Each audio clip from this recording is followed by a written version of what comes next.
पति पत्नी के सच्चे प्यार की कहानी। पति पत्नी का सच्चा प्यार। पति पत्नी में कभी न कभी लड़ाई हो ही जाती है। जब शादी नहीं होती है सब कुछ ठीक रहता है, लेकिन शादी के कुछ दिनों के बाद दोनों में कुछ कहासुनी होनी शुरू हो जाती है।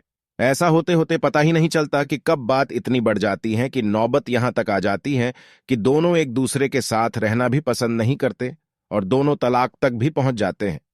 ये इसलिए होता है कि दोनों में कहीं ना कहीं कुछ डिफरेंसेस होते हैं जिन्हें दोनों में से कोई भी नहीं बदलना चाहते और एक दूसरे पर ब्लेम करते रहते हैं, एक दूसरे की गलतियों को ही गिनवाते रहते हैं। यदि देखा जाए तो जब शादी होती है जब भी वो दोनों ऐसे ही होते हैं, और जब शादी को कई साल बीत जाते हैं तब भी वो ऐसे ही होते हैं। फिर दोनों में इतनी अनबन क्यों होती है जो उनके जीवन को तबाह तक भी कर देती है? इसको अगर समझा जाए तो सबसे बड़ी बात यह है कि जब शादी नहीं होती है तो दोनों एक दूसरे के द्वारा बिताए खुशी के लम्हे को ज्यादा सोचते हैं, इसलिए दोनों में एक नया रिश्ता सा बना रहता है।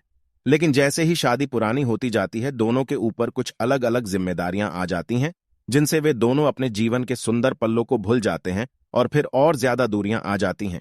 इसलिए आपके भी अपने जीवन साथी के साथ बहुत सी यादें होगी जो आपके जीवन की शायद सबसे सुंदर यादें हो। आप उनको याद करिए, फिर देखना आपके रिश्ते में कैसे एक नई ताजगी आती है।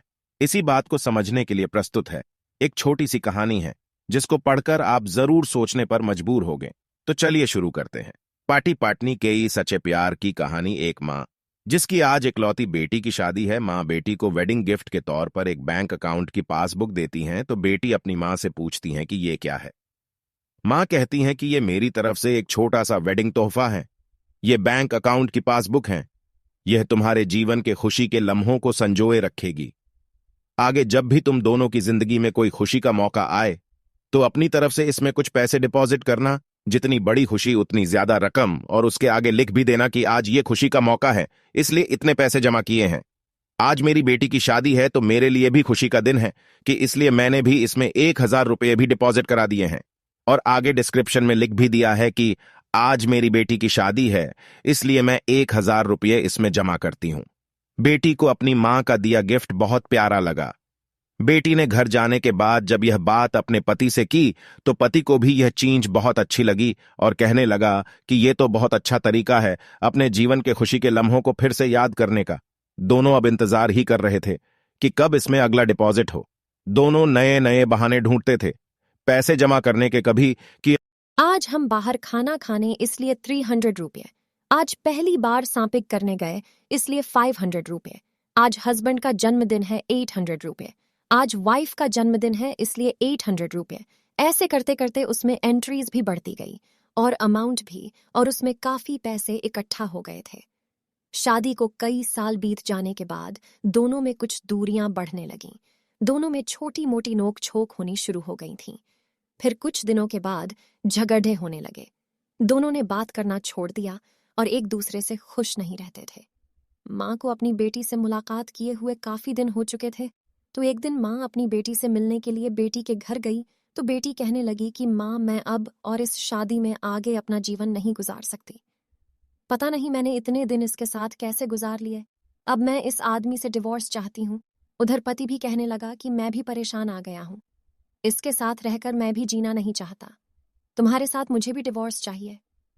माँ ने कहा, ठीक है, तुम दोनों अलग हो जाना, लेकिन याद है मैंने तुम्हारी शादी के दिन तोहफे में एक पासबुक दी थी। बेटी पासबुक निकाल कर लाई तो उसमें देखा कि उसमें बहुत पैसे जमा है। माँ ने कहा, जब शादी इतनी ही बुरी थी तो पहले अपनी शादी से जुड़ी कोई याद भी अपने पास नहीं रखनी चाहिए।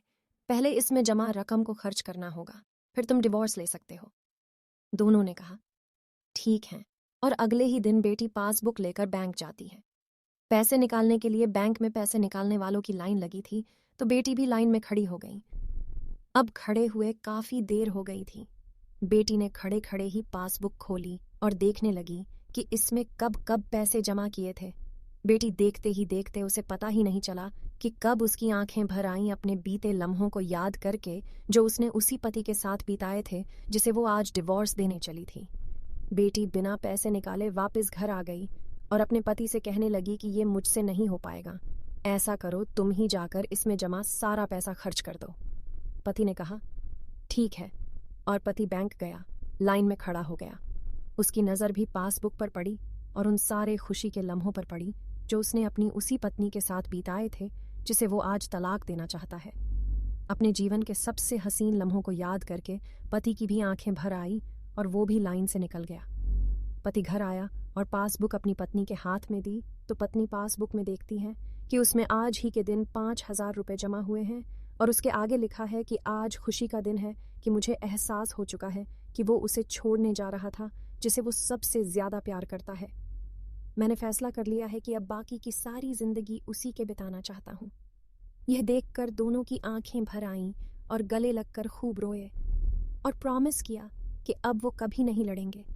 यह कहानी उन सभी के लिए है जिनके रिश्तों के बीच में दूरियां आ गई है। वो पहले आपस में बहुत प्यार करते थे, लेकिन अब वो एक दूसरे के साथ रहना पसंद नहीं करते। अगर आपके रिश्ते में भी थोड़ी बहुत दरारें आ गई हैं, तो उन दरारों के भरने के लिए उन खुशी के लम्हों को याद करिए जो आपने एक दूसरे के साथ बिताए हैं। ये खुशी के पल आप दोनों में नई फीलिंग्स भर देंगे और आप दोनों के रिश्ते में नई जान आ जाएगी। इसलिए किसी भी रिश्ते को मजबूत बनाने के लिए अच्छे लम्हों को याद करना चाहिए, बुरे लम्हों को नहीं। आपको ये पति पत्नी के सच्चे प्यार की कहानी कैसी लगी, कमेंट करके बताएं। यदि कहानी अच्छी लगी हो तो इसे शेयर करें।